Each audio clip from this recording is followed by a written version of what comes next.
ये कैसा सपना था नाथ? क्या वो शिशु हनुमान थे? किंतु मुरली मनोहर वर की अप्सरा वानर को कैसे जन्म दे सकती है? उसका नाम तो पुंजिक स्थला था स्वामी, परंतु स्वप्न वाली स्त्री को तो अंजना पुकारा जा रहा था। पुंजिक स्थला स्वप्न में अपना भविष्य देख रही थी। उसे पवन पुत्र हनुमान की माता बनने के लिए अंजना नामक वानरी के रूप में जन्म लेना पड़ा, एक श्राप के कारण। किंतु पुंजिक स्थला तो भगवान भोलेनाथ की अनन्य भक्त थी, वो श्राप की भागी कैसे हो गई? और श्राप दिया भी तो किसने और क्यों? इस जगत में सौभाग्य या दुर्भाग्य, श्राप या वरदान कुछ भी अकारण नहीं होता। पुंजिक स्थला को एक महान दायित्व दिया गया था। उसके लिए उसे श्राप की देहरी पर पांव रखना ही पड़ा। पुंजिक स्थला की जैसी श्रद्धा भगवान भोलेनाथ में थी, वैसी ही देवगुरु बृहस्पति में भी सदा ही उनकी सेवा सत्कार में लगी रहती। एक बार गुरु को प्रसन्न करने के लिए उसने एक रुद्राक्ष माला बनाई। गुरुदेव, ये भेंट स्वीकार कीजिए। ये कैसी अनुपम माला है पुंजिक स्थला? पुत्रवती भव।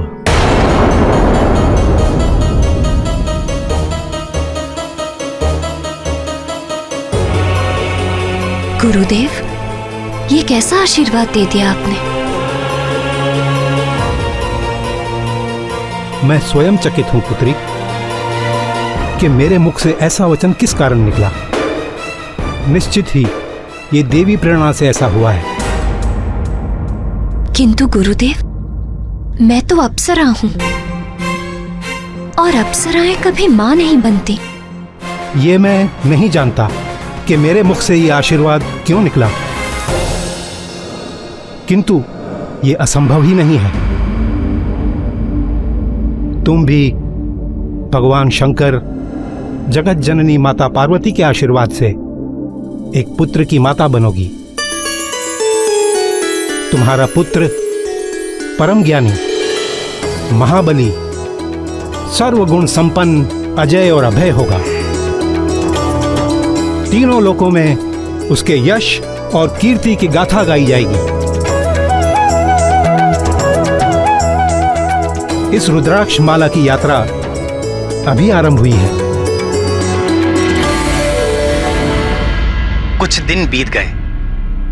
पुंजिक स्थला स्वर्ग के अपने जीवन में इस घटना को भूलने सी लगी थी। फिर एक दिन पुंजिक स्थला अपनी सखियों के साथ गगन विहार करते हुए पृथ्वी की ओर जा निकली। सारा संसार स्वर्ग के ऐश्वर्य और विलास के स्वप्न देखता है, हमसे ईर्ष्या करता है, किंतु पृथ्वी की सुंदरता की कोई तुलना नहीं। यहाँ हर पल एक नया दृश्य, नया रंग, एक नया भाव। अच्छा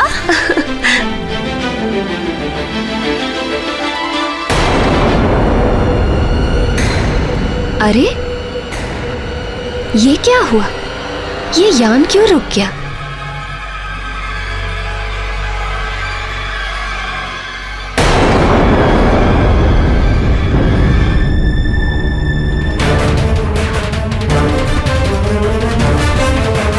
हे यान, अगर आगे नहीं बढ़ सकते तो हमें नीचे ले चलो।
मुनीवर, मुझे क्षमा कर दीजिए।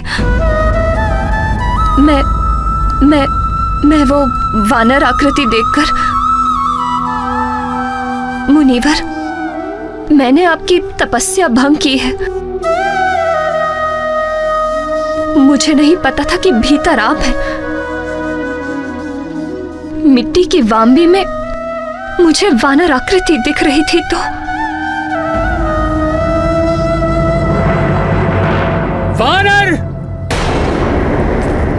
वानर बाहर नहीं, तेरे भीतर है। तुझ में ही है वानर जैसी चंचलता। जा, तू भी वानरी हो जाएगी।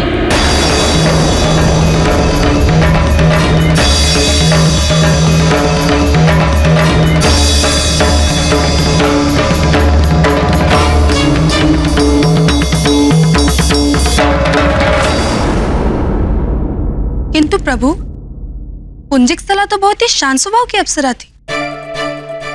उसके मन में इतनी चंचलता कैसे उत्पन्न हो गई?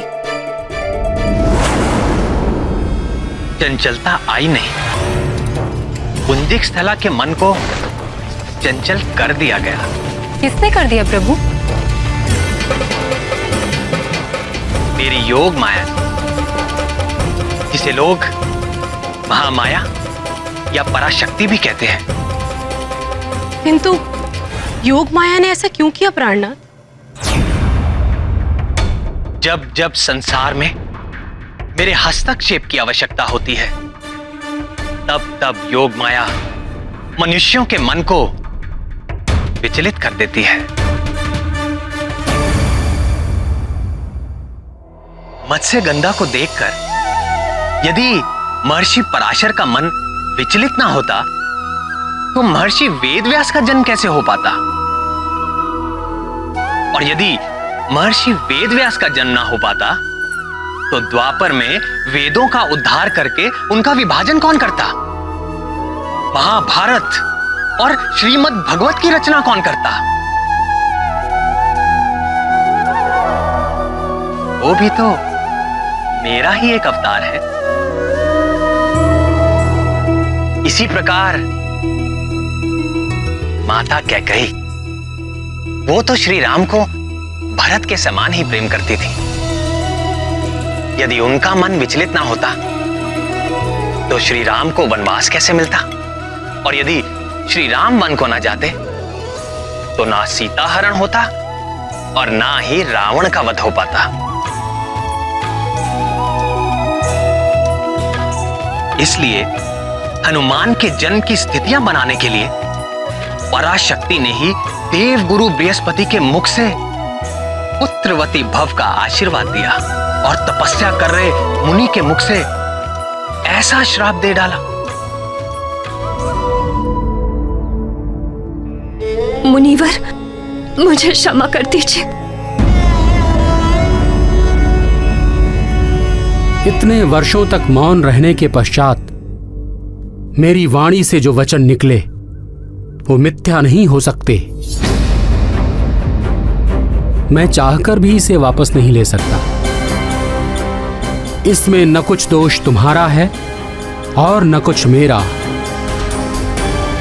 भगवान की प्रेरणा से ही ऐसा हुआ है। तू शोक न कर पुत्री, तुम्हें भगवान महादेव के अंश को जन्म देना होगा।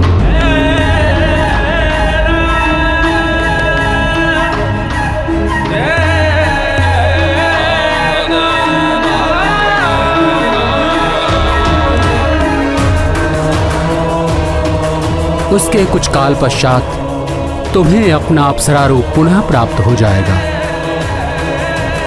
और तुम स्वर्ग को लौट सकोगी।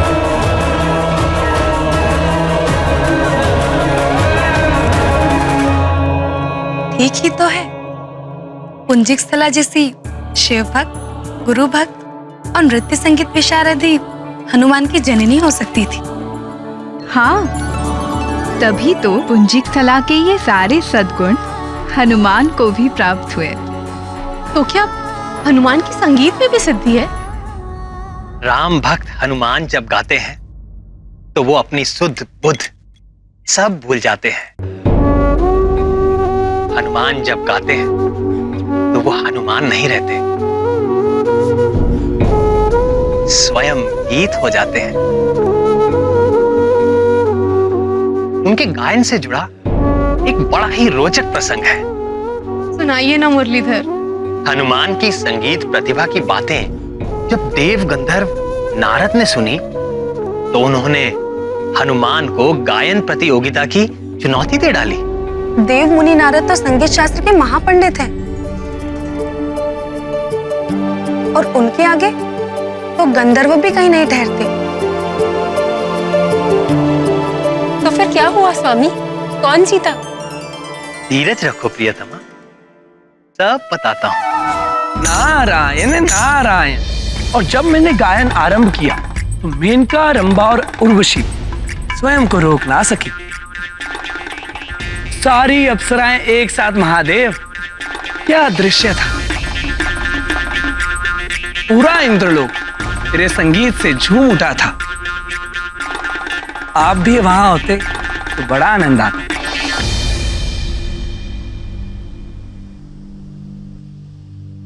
उस भोग विलास के संसार में मेरे जैसे विरागी का क्या काम दे, किंतु भाग्य से आप यहां चले आए। आज आप कैलाश को अपने सुर में रंग दें तो कैसा रहे? आप तो जानते ही हैं महादेव कि मैं तो हर पल शब ब्रह्म में लीन रहता हूं,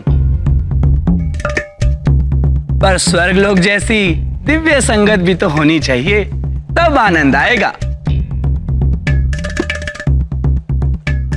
यदि ऐसा है तो रामदूत हनुमान को बुला लेते हैं। आप ही की तरह वे भी भगवान के अनन्य भक्त हैं और उत्तम कोटि के संगीतज्ञ भी। हनुमान संगीतज्ञ? वो तो थोड़ा बहुत खड़ताल मंजीरा बजा लेते हैं, इससे अधिक तो कुछ और नहीं नहीं नारद, बजरंगबली बड़े मर्मज्ञ हैं। वो जब गाते हैं तो कुछ भी प्रभावित हुए बिना नहीं रह सकता। क्या आप उन्हें इतना ही बड़ा गायक मानते हैं कि वो मेरे साथ संगत कर सके? तो बुला लीजिए उन्हें। आज कैलाश में मेरी और उनकी प्रतियोगिता हो ही जाए। अवश्य देवर्षि।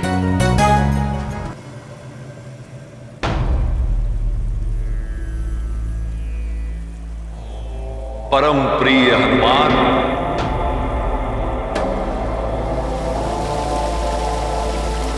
जय श्री राम।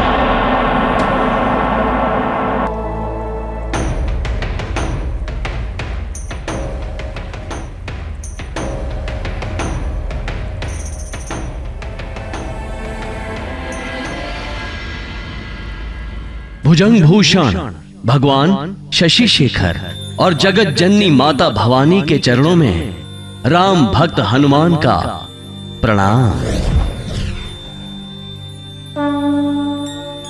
सदा रहो रघुपति के दासा।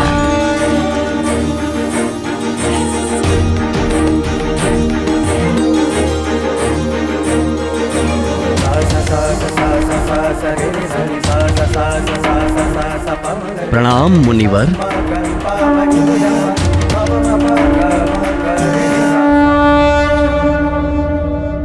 प्रिय आंजनेय, आज कैलाश आपके संगीत को सुनना चाहता है, आपके गीतों को गुनना चाहता है। देखिए संगीत शिरोमणि नारद जी भी यहां पर, वे भी आपके साथ सुर मिलाने के इच्छुक हैं। कहाँ नारद जी का गीत संगीत? भगवान नटराज और कहाँ मैं? संगीत के नाम पर तो बस कुछ खड़ताल मंजीरा खड़का लेता हूं। वह गीत के नाम पे केवल अपने प्रभु श्री राम के नाम का जाप करता हूं। उसी रस के तो हम भी प्यासे हैं हनुमान। गाइए भक्त शिरोमणि।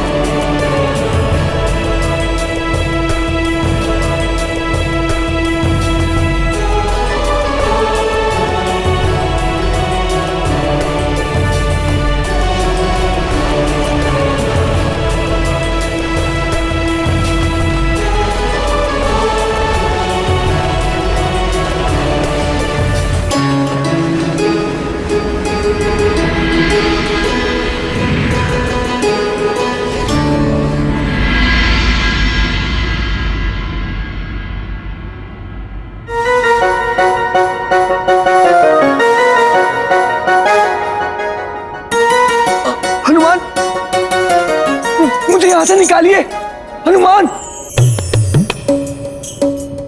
नारद जी, आपको हनुमान से प्रार्थना मांगने की क्या आवश्यकता? आप तो स्वयं संगीत विशारद हैं। हनुमान के समान आप भी अपने सुरों से इस हिम को पिघला दीजिए। लज्जित हूं महादेव। देवताओं और अप्सराओं पर अपने सुरों के प्रभाव से मुझे अहंकार हो गया था, किंतु मेरे सुर केवल जीवित प्राणियों के हृदय में हलचल कर सकते हैं महेश्वर। राम भक्त हनुमान का संगीत तो हिम जैसे जड़ पदार्थ को भी विचलित कर देता है।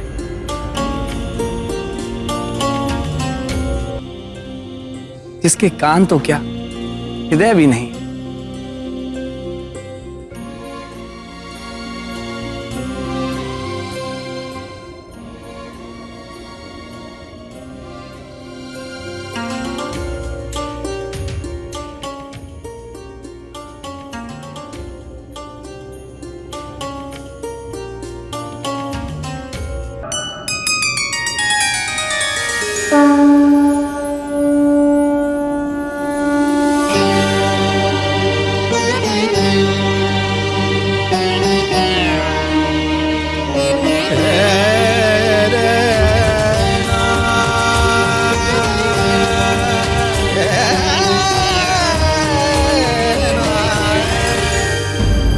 तो क्या हनुमान ने नारद जी का भी गर्व भंग कर डाला? हमारे स्वामी के समान हनुमान जी भी 64 कलाओं के ज्ञाता है। कैसे ना हो, हनुमान जी की माँ अप्सरा पुंजिक स्थला भी तो उच्च कोटि की कलाकार थी। आप प्राणवल्लभ, पुंजिक स्थला का क्या हुआ? ऋषि के श्राप के प्रभाव से पुंजिक स्थला का स्वर्ग से पतन हो गया और उसने धरती पर वानर राज कुंजर की पुत्री अंजना के रूप में जन्म लिया। वानर राज कुंजर के घर में अंजना का यथारीति लालन पालन होने लगा। पूर्व जन्मों के संस्कार से अंजना की भी भगवान शंकर में अनन्य श्रद्धा थी।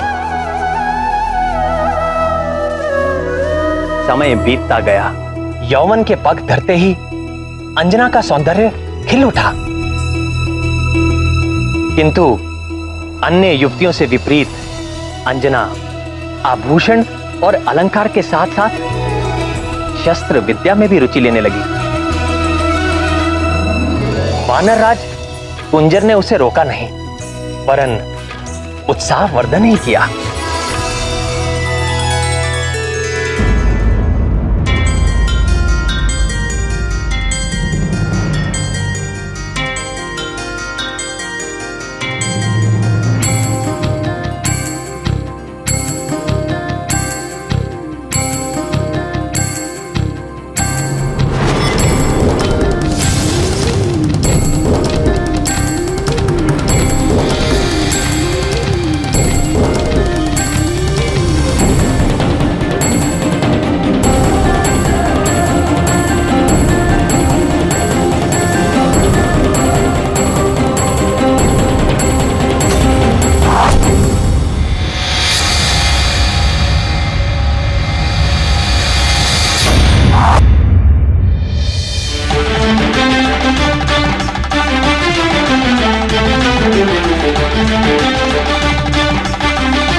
अति उत्तम, तेजस्वी भवा।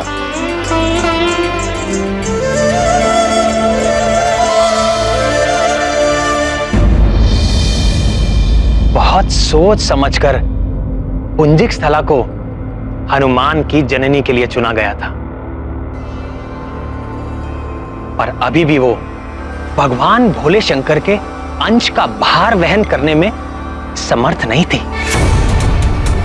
अनेक परीक्षाओं को पार कर अंजना को उस योग्य बनना था। इसी उद्देश्य से उसके जीवन में विचित्र घटनाएं घटने लगी। और एक बार अंजना अपनी सखियों के साथ निकट के वन में आनंद विहार के लिए निकली।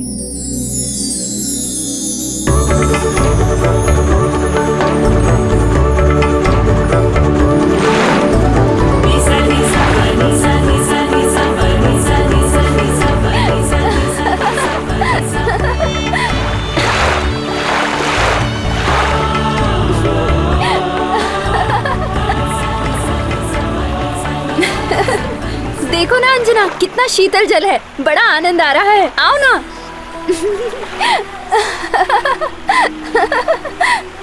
आओ ना, आओ ना अंजना।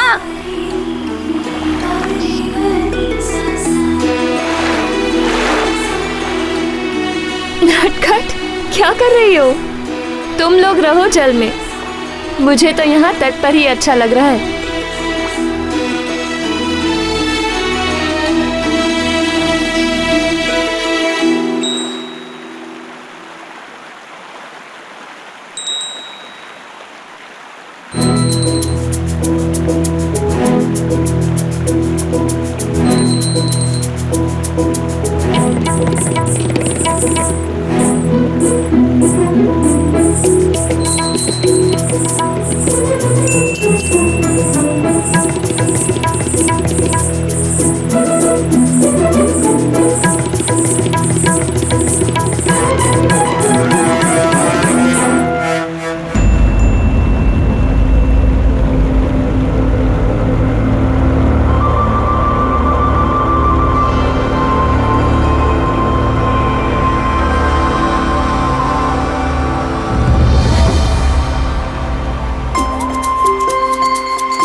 हे प्रभु, ये कैसी लीला है?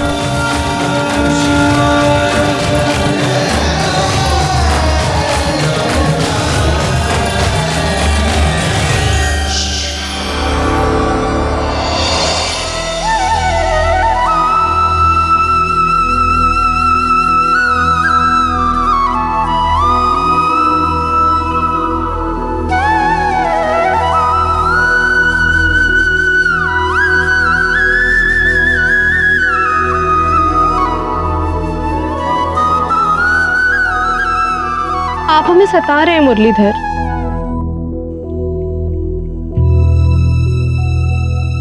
हम सबके मन में कितनी जिज्ञासाएं जाग रही हैं और आपने अपने अधरों पर मुरली धर ली।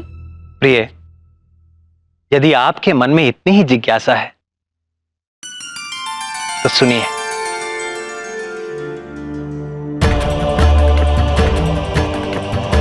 महादेव का अंश जन्म से पूर्व ही अंजना का मार्गदर्शन करने लगा था।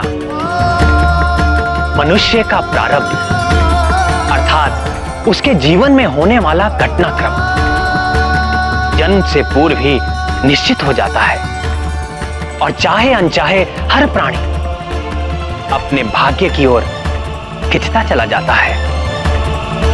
अंजना के जीवन का तो केवल एक ही उद्देश्य था, महादेव के अंश महाबली हनुमान का जन्म। ऐसा समझो कि बाल हनुमान की छवि बनकर वो भाग्य ही अंजना को एक विशेष दिशा में खींचे लिए जा रहा था। तो फिर उस वन में और क्या हुआ प्रभु?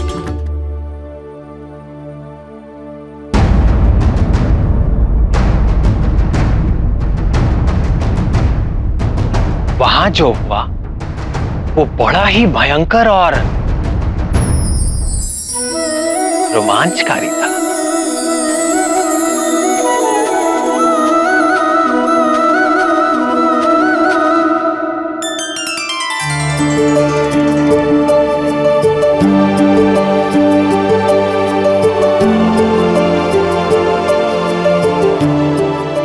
एक बार फिर दिखेगा तो उसके कान पकड़कर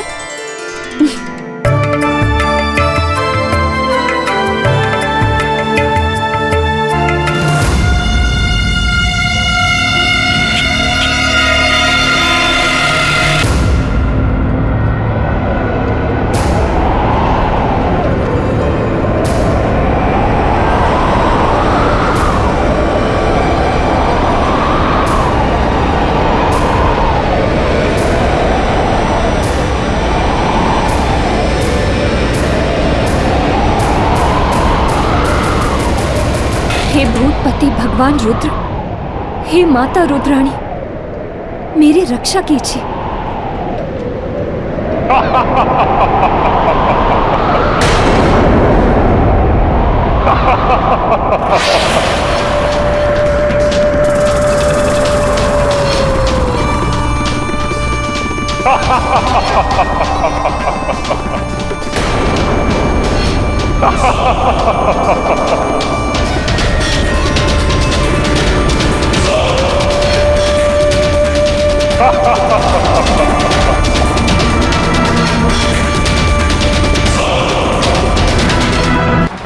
हे रुद्र रक्षा करो, हे वीरभद्र रक्षा करो, रक्षा करो।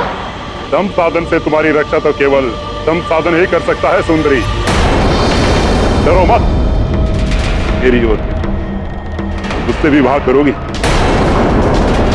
फिर तुम्हें इस संसार में कभी किसी से कोई भय नहीं रहेगा, क्योंकि तीनों लोक में मुझसे ज्यादा बलशाली और मुझसे ज्यादा वीर कोई। आओ आओ मेरी पत्नी बन जाओ।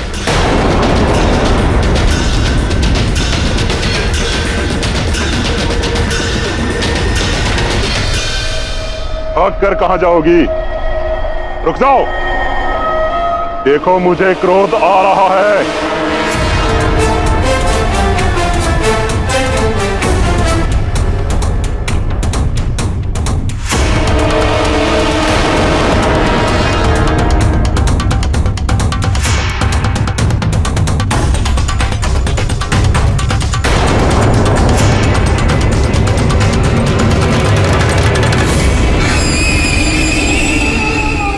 बचकर कहां जाएगी।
मैंने इसे मूर्छित कर दिया है। आप निकल जाइए, उत्तर की ओर सरल मार्ग है।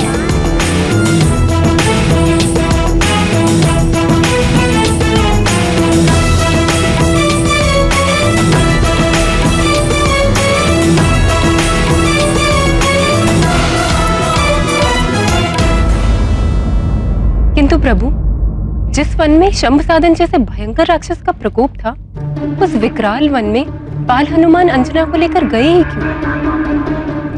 हाँ नाथ, और फिर स्वयं ही माता की रक्षा भी की।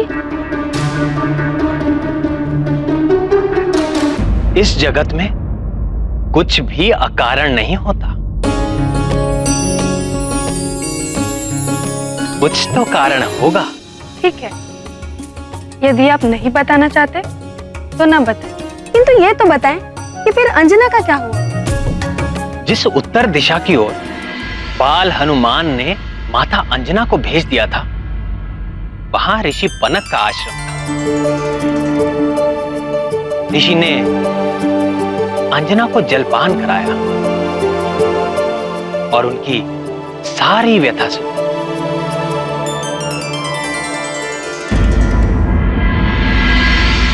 शंभ साधन के उत्पात से यहाँ सभी प्राणी पीड़ित है। उसका वध करने के लिए कई योद्धाओं ने प्रयास किए, किंतु ये राक्षस बड़ा ही बलवान है। सब के सब उस नरभक्षी का आहार बन गए। अब केवल एक ही आशा शेष है, तुम्हारे उस रहस्यमय रक्षक बाल वानर के समान ही यह वीर योद्धा भी वानर जाति का है, वानर राज केसरी। अब उसकी सफलता ही हमारी सुरक्षा है।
समझ गई, यही कि बाल हनुमान के लुक्का छुपी खेलने का क्या कारण था।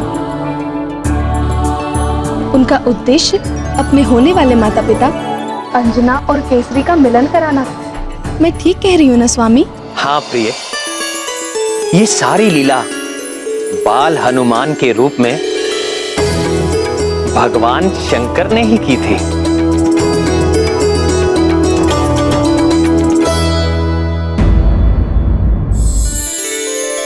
आइए वानरराज, आपका स्वागत है।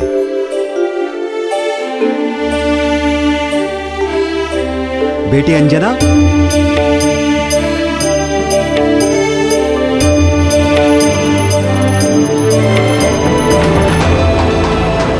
यही हैं वे वानरराज केसरी, जिनकी चर्चा मैंने तुमसे की थी।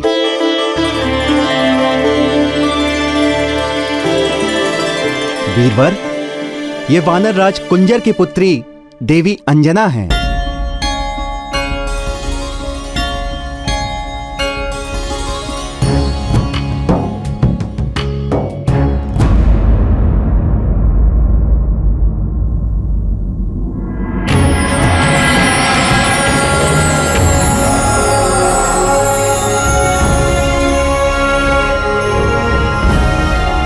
इस रुद्राक्ष माला की यात्रा अभी आरंभ हुई है।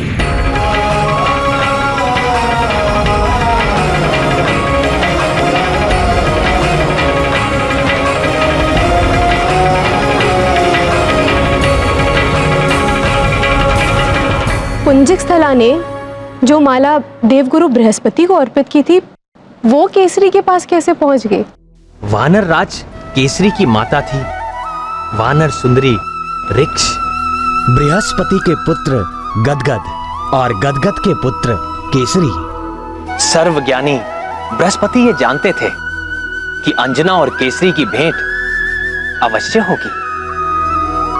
केसरी के गले में पड़ी वो रुद्राक्ष की माला अंजना के लिए एक संकेत थी, और उसे देखते ही वो समझ गई कि केसरी के प्रति जो आकर्षण उसके मन में जागा है, उसे स्वयं गुरु बृहस्पति का आशीर्वाद प्राप्त है।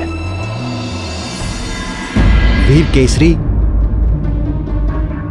हमारे इस यज्ञ में निरंतर कुछ न कुछ विघ्न आता रहा है। आज आपने यज्ञ को निर्विघ्न संपन्न कराने का प्रण लिया है। हम आभारी हैं। आप निश्चिंत होकर यज्ञ आरंभ कीजिए ऋषिवर। आज किसी भी प्रकार का विघ्न नहीं आएगा।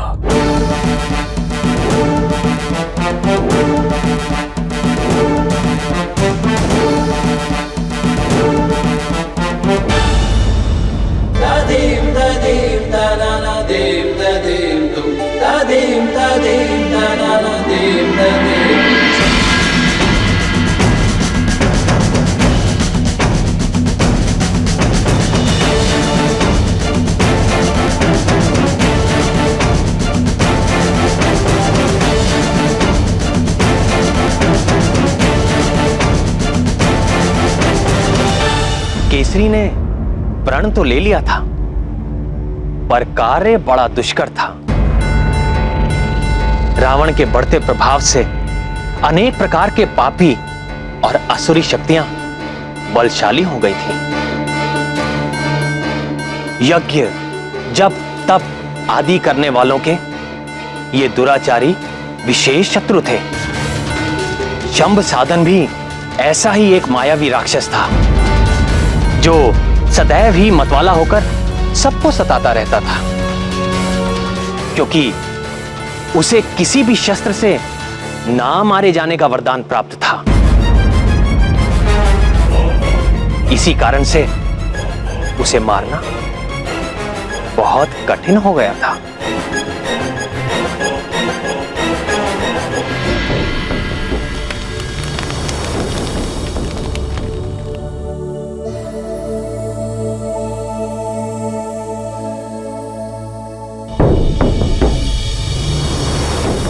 हे गौरी शंकर, केसरी के जीवन की रक्षा करना। हे दीनानाथ, वह राक्षस बड़ा ही दुष्ट है। कुछ ऐसा करे कि वो यहाँ कभी ना आ सके।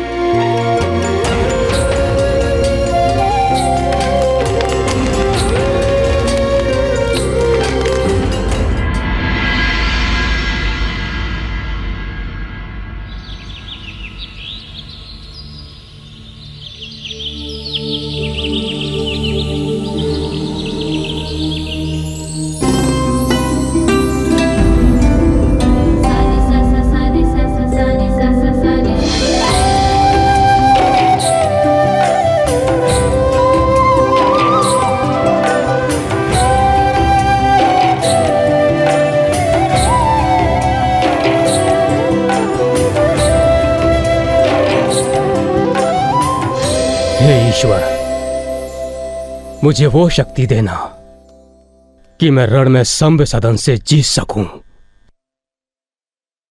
और सुंदरी अंजना का हृदय भी जीत सकूं।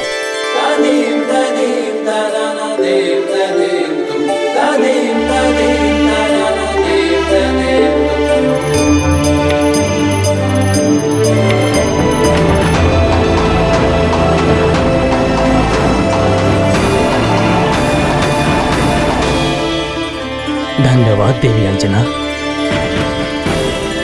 बड़ी सहजता से आपने मेरे संध्या वंदन के समय यज्ञ की रक्षा का दायित्व ले लिया। आपकी सुंदरता के समान आपका साहस भी अतुलनीय है।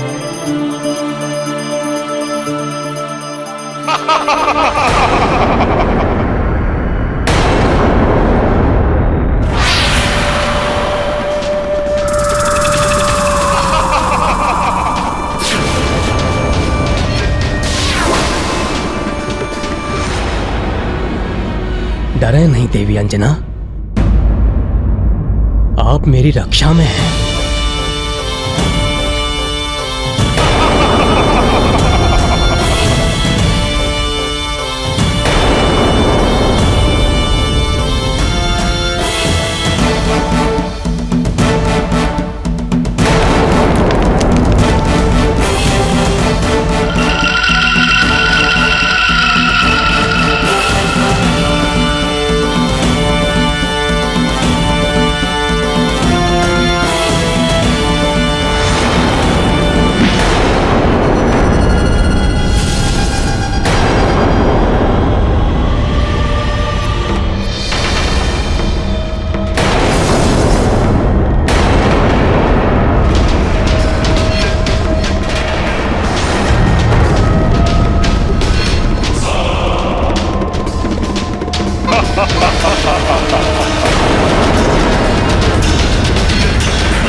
वानरराज, मेरी रक्षा कीजिए।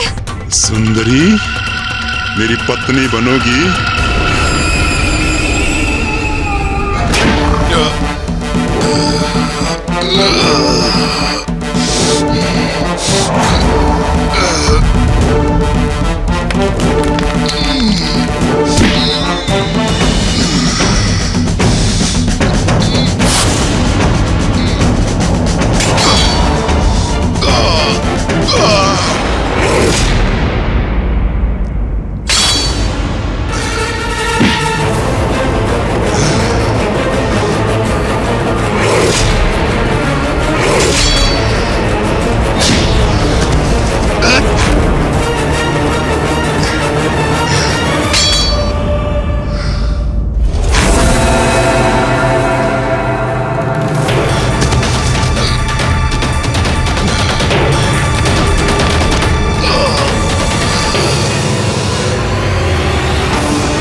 संभ सदन!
माधवाय नमः स्वाहा ओम विष्णुवाय नमः स्वाहा ओम नारायणाय नमः स्वाहा ओम माधवाय नमः स्वाहा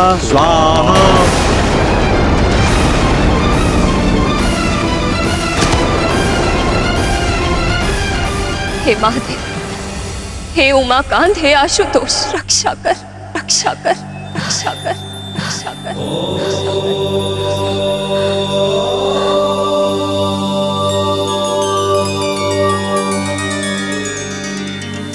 ध्यान से सुनो अंजना, ये राक्षस केवल अपने रक्त से ही मारा जा सकता है। विचार में समय नष्ट ना करो, आस्था रखो और शीघ्र ही प्रहार करो।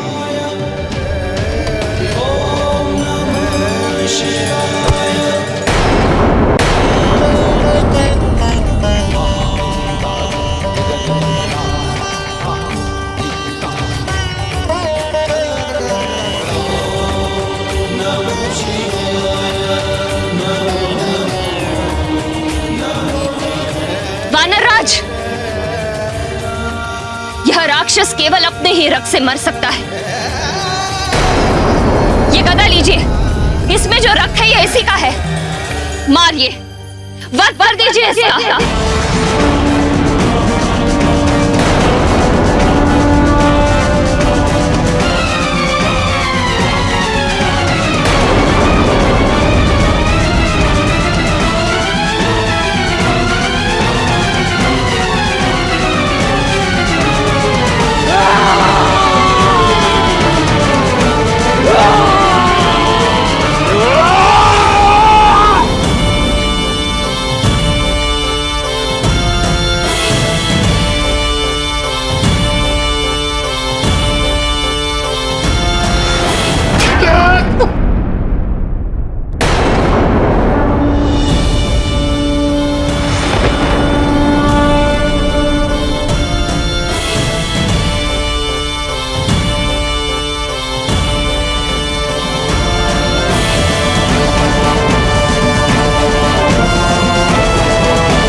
हे त्रिशूल पाणी, शिव शंकर गंगाधर, आप सदा अपने भक्तों की रक्षा करते हैं प्रभु। मैं बार बार आपको नमन करती हूँ।